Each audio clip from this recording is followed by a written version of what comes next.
Já temos 4 participantes dessa família. Tem uma 125, tem uma 300, tem a 650, que foi apresentada agora recentemente. E quem inaugurou aí esse conceito do Neo Sports Café foi a CB, nossa CB1000R.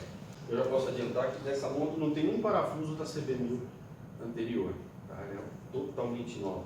Aliás, até o motor, esse motor ele é derivado de Fireblade, a Fireblade que nós comercializamos aqui no Brasil de 2008 a 2011. Então é a mesma base, é claro que com diferenças no sistema de alimentação e exaustão, a gente vai comentar isso daqui a pouco. Okay? Em relação ao design das luzes, então aqui nós temos a mescla, né, e a combinação, a fusão entre o moderno com o clássico. Então, a gente vê até pela DRL, né, que é a luz de posição, um farol redondo, né, o que remete às clássicas de farol de redondo, e com luzes completamente em LED, tanto luz de posição, luz baixa, luz alta, que é luz alta, piscas, e aqui uma foto de dia mostra que ela, essa identidade fica bem visível mesmo quando você tem bastante claridade. A parte traseira não é diferente, também temos todo o conjunto de luzes em LED, desde a luz de posição, luz de freio, até a luz de placa, as piscas, totalmente em LED, full LED.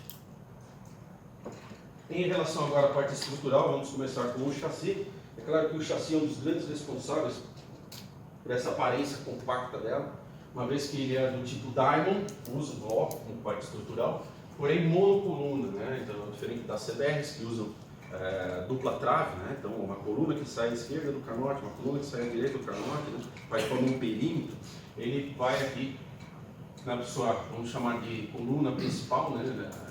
A sua espinha principal, uma monotrave. Ele é em aço, mas ele tem os suportes que vão depois se juntar com a balança monobraço em alumínio. Tá?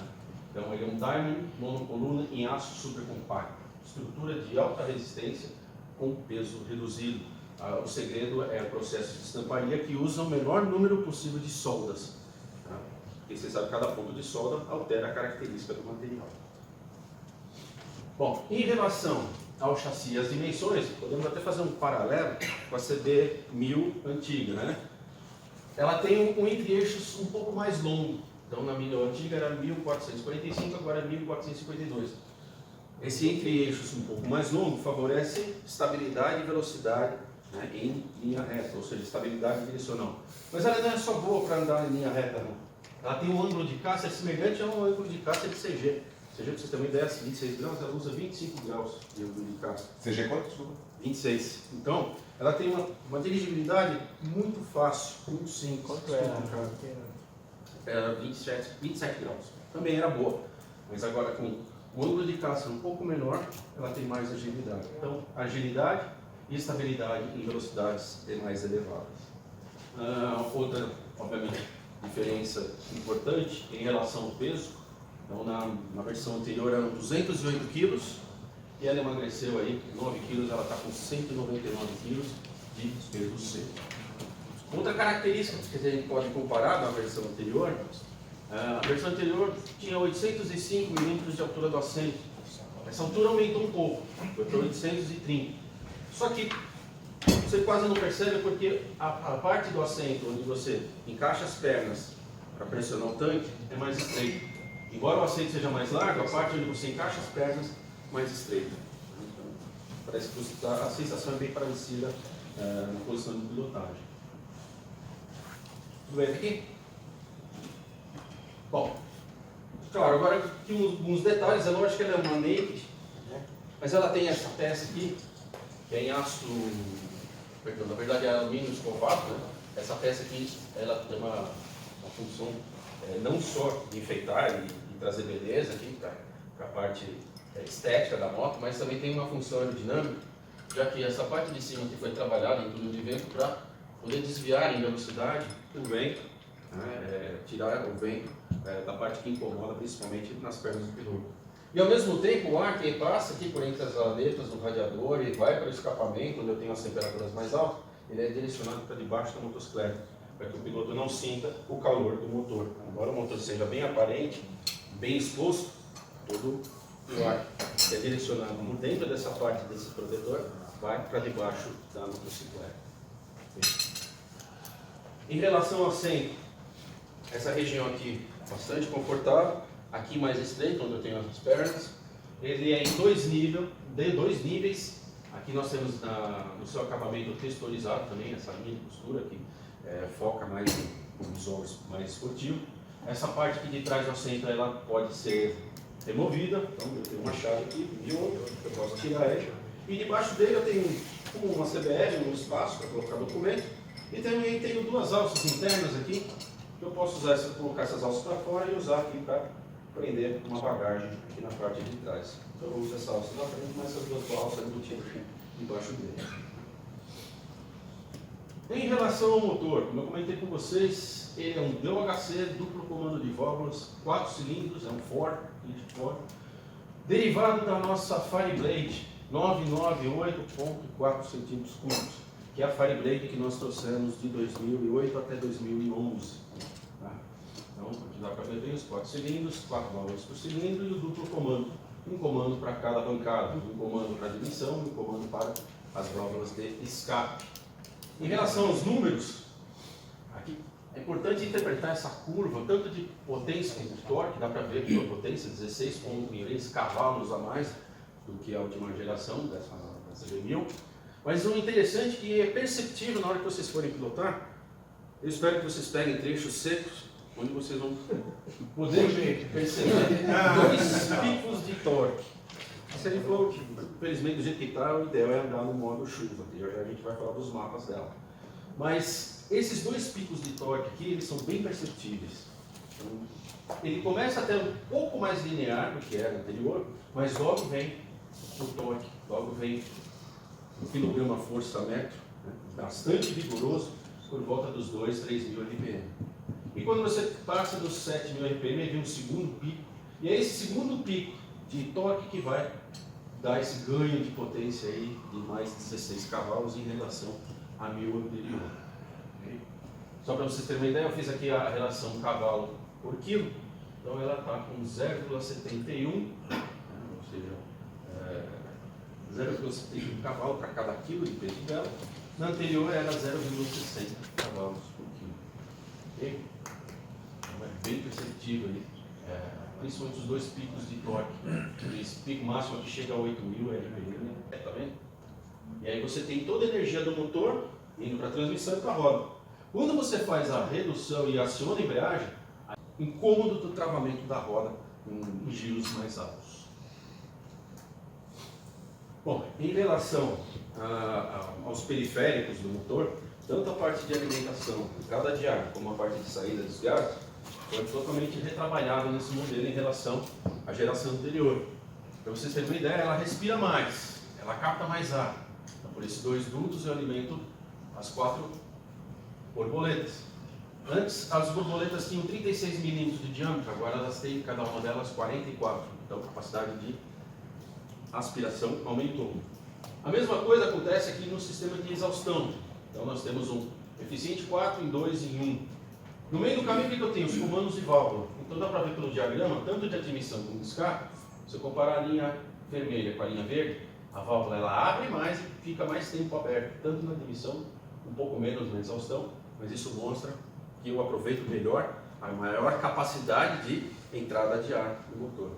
E a mesma coisa tem que acontecer com a exaustão. Então, os gases vão sair, cada um numa entrada aqui, eles vão entrar numa junção de 4 e passa 2. Na saída dessa junção, aqui eu estou vendo uma imagem ao contrário, tá? Então aqui é a entrada e aqui é a saída. Então, aqui, bem na junção desses dois canos, eu tenho cada um deles um catalisador. Então tem um sistema de duplo catalisadores. E aqui dentro, nós chamamos de marmita, né? É aqui dentro dessa marmita que nós temos a equalização das pressões dos 4 cilindros internamente do motor. E aqui na saída eu tenho 2 câmaras com funções distintas. Essa primeira câmara aqui, que ela é mais travada, é justamente para reter os gases em rotação mais baixa e sustentar o torque em baixa. Então, a saída mais livre de um 16 válvulas poderia provocar aí, uma perda de torque em baixa. Então, essa câmara é justamente a câmara que garante o torque em baixa. E a partir do momento que você vai aumentando o giro, você vai preenchendo os volumes da segunda câmara, e aí você tem uma saída mais direta, né, da primeira para a segunda câmara, onde você consegue levantar o giro do motor. E é nesse momento que você tem um segundo pico de torque por volta dos 7.500 ou 8.000 RPM. Então essa função aqui dessa ponteira não é só estética, né? Ela tem esse tamanho justamente para ter torque em baixa e liberar os cavalos com alto giro em alta. Okay? Bom, vamos passar agora para as suspensões. Começando pela dianteira, essa suspensão é show do tipo SFF, ou seja, ela é assimétrica. Então, ela tem o big piston, mas ela tem no lado esquerdo, né, o lado, digamos, hidráulico e no lado direito o lado mecânico. No lado hidráulico eu tenho aqui duas regulagens, tanto a velocidade de retorno como a velocidade de compressão. Tá? No lado direito eu tenho aqui a pré-carga da mola. Eu consigo dar 20 voltas aqui nesse parafuso aqui, que na verdade é um alien que eu encaixo aqui, consegue dar 20 voltas para poder enrijecer a suspensão, deixar aumentar a carga da mola. A suspensão era do tipo invertida, upside down, tem 120 milímetros de curso e o diâmetro do cilindro interno é de 43 milímetros. Okay? Então isso já é bem diferente do que era na CBR anterior. Em relação à traseira, na traseira nós temos aqui um monoamortecido, né, o amortecedor central. Ele não tem link, mas ele tem aí 10 posições de pré-carga da mola. Então, nesse castelinho aqui eu consigo ajustar, aumentar a pré-carga da mola, são 10 posições. E aqui um detalhe interessante para a arquitetura dessa balança, que é uma balança em alumínio no tipo monobraço. Então esse monobraço em alumínio faz parte aqui da balança traseira. Desse lado direito aqui eu tenho o escapamento e ele está liberado. Eu vejo, eu tenho até uma visão quase completa da roda. Do lado esquerdo que eu vejo aqui, a balança monobraço. O curso dessa suspensão é de 131 milímetros. E dianteiro qualquer? Na dianteira nós temos 120 milímetros. Show também, não? Você vai trazer? Show. Tanto na dianteira como na traseira. Tudo bem? Vamos aos freios. Em relação a freios, nós vamos ter na dianteira um sistema digno de uma moto esportiva, com 2 discos, cada disco com 310 milímetros de diâmetro. Esses discos são do tipo flutuante. Então aqui eles têm um espaçamentozinho entre a parte do disco e a alma que sustenta esse disco. Então isso é para que haja uma compensação pela dilatação quando você tem o aquecimento do disco em frenagens mais bruscas. Além disso, nós temos aqui pinças radiais da Tokico. Cada pinça tem 4 pistões opostos, ou seja, 2 pistões em cada lado, 2 externos e 2 internos em cada pinça, totalizando 4 para cada caliper. A fixação é radial por quê? Porque todo o esforço de frenagem vai resultar nesse ponto aqui que é o centro da roda. Então eu tenho uma fixação acima e uma fixação abaixo, radiais, por isso que são chamadas de pinça radial. Característica de motocicletas super esportivas. E o ABS, que aqui nós vamos ter em 2 canais, tanto o ABS que faz a leitura da roda dianteira, como um ABS que faz a modulação e leitura da roda traseira. Tá? Tudo bem, vamos para a traseira. Na traseira o disco ele tem 256 milímetros de diâmetro e aqui não é muito comum, né? Ele tem 2 pistões no freio traseiro. Tá? Normalmente você usa nas super esportivas um pistão, mas como ele tem uma traseira bastante curtinha, ele tem uma distribuição um pouco mais equilibrada entre dianteira e traseira. Então aqui nós temos 2 pistões. Okay? Também com leitor e com sistema de ABS. ABS 12 canais. Ela vem com um sistema interessante. Tá? Até então a gente tem só na Gold Wing, mas agora ela traz o que nós chamamos de ESS, que é o Emergency Stop Cylinder. Não basta apenas ter uma frenagem forte. Desde que você tenha, usando os freios, logicamente, uma grande desaceleração, velocidades de 50 km por hora acima, ele aciona automaticamente os piscas dianteiros e traseiros. Então, ele faz uma sinalização de emergência quando você tem uma desaceleração mais forte. Ok? Esse modelo vem equipado com essa tecnologia ESS. Em relação aos pneus, na dianteira nós vamos ter, ambos são radiais, mas na dianteira eu tenho 120/70. Esse Z significa o código de velocidade máxima, com o pneu de motocicleta. Aro 17, a roda um preto fosco, 5 raios, e a válvula de enchimento do pneu em L, tá? Para a gente não brigar com o disco na hora de calibrar os pneus. A mesma válvula em L a gente tem na traseira, só que na traseira o pneu tem medida 190/55, também o Z, com código de velocidade máxima, aro 17.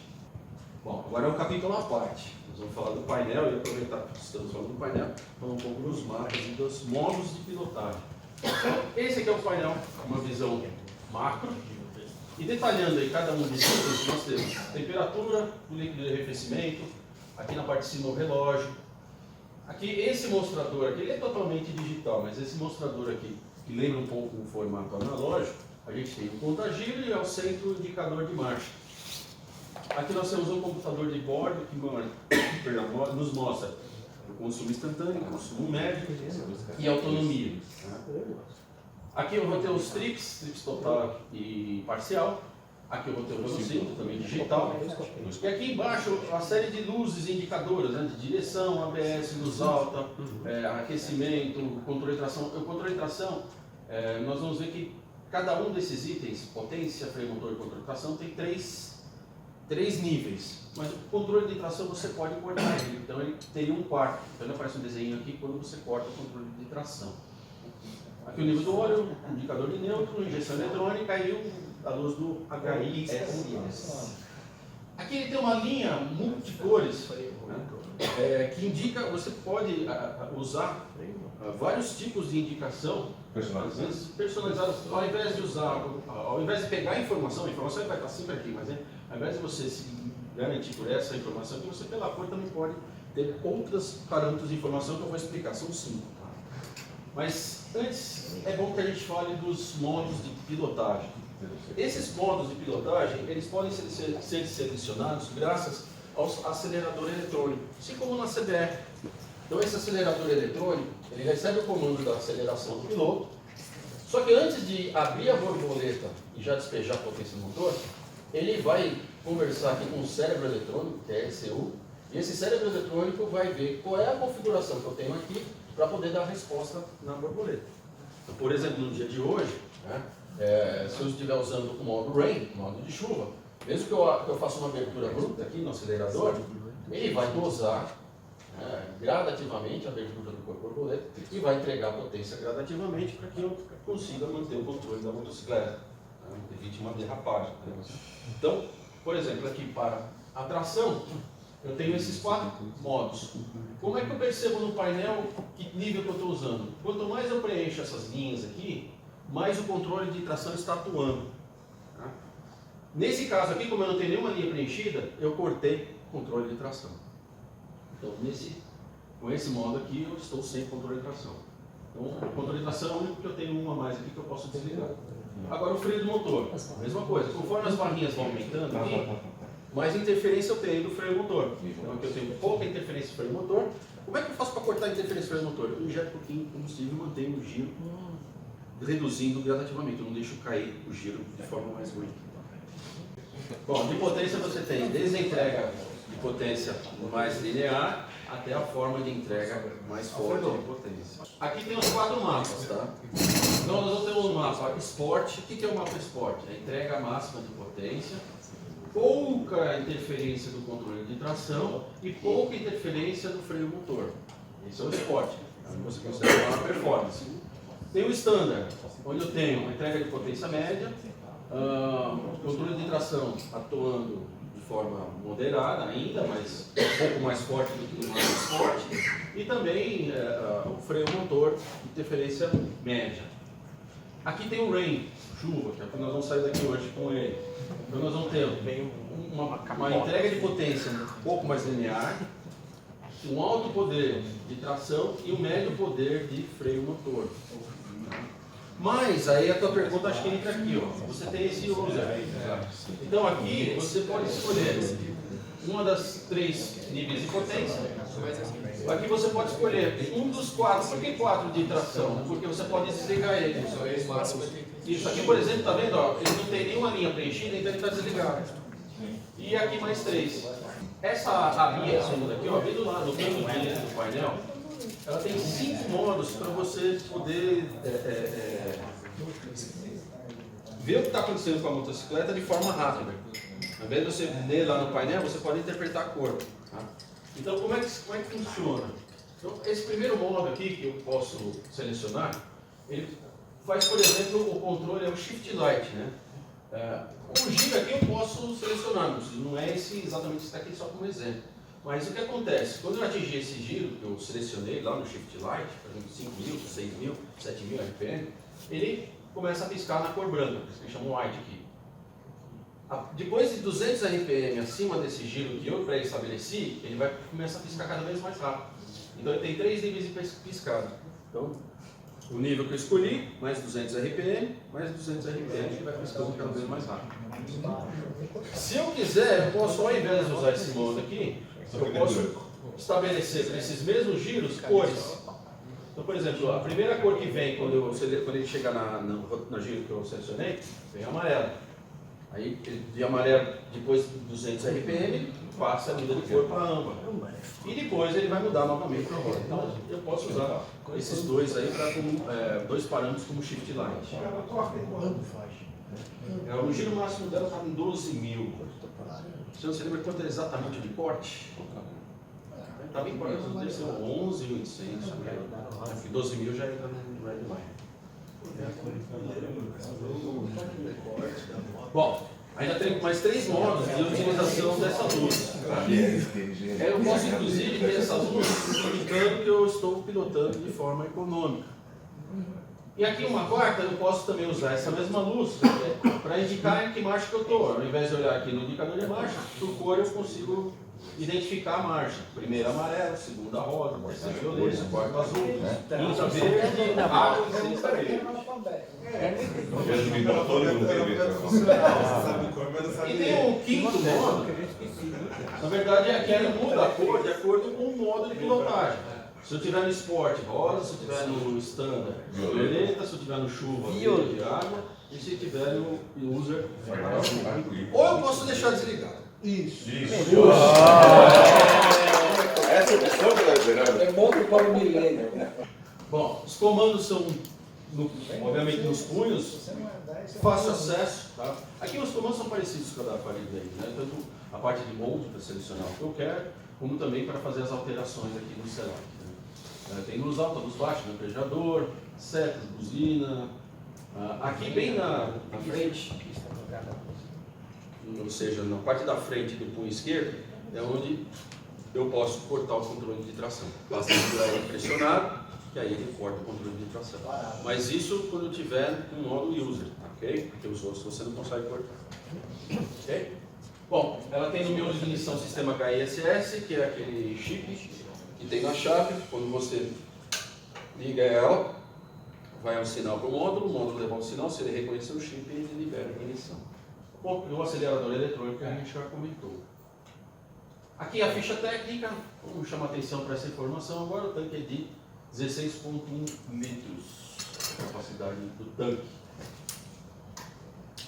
O peso a gente já comentou, 199 kg. A cilindrada, 998,4 cm3. Potência 141,4 a 10.500. Torque máximo 10,2 segura uma força 8.000 RPM, 6 velocidades. Enfim, esse material vai junto com um release para você, ok? Para a gente fechar, a disponibilidade nós vamos ter preto penalizado, vermelho metálico. Essa aqui está aqui, a vermelho metálico. O preço que a gente também já anunciou, base São Paulo, 58.690. Aqui vale uma observação. Nós ainda estamos fechando, passando a régua, mas nós vamos oferecer acessórios para essa moto, tá? Então, por exemplo, o Quick Shifter, que é até o mesmo da CBR e URL. Então, nós vamos ter ele como acessório. Nós temos também alguns acessórios de acabamento, como aqui uma espécie de proteção, uma bolinha em alumínio, aqui para o radiador também, né, uma tampa. Aqui também, ao invés de você tira, você remove sobre o traseiro, tem uma carenazinha. Tem mais algum que eu esqueci, Roberto? Perdão? Com a CBR, a gente completa o nosso line-up de nakeds. Então nós consideramos desde a Twister, 500F, 650F e a nossa topo de linha, a CB1000R. Aliás, essa bolachinha que tem aqui, ó, vocês estão vendo aqui, essa é a flagship das Nakeds. Então é o segundo modelo flagship a ser produzido em Manaus. Então só um país no mundo produz essa nova flagship fora do Japão, o Brasil.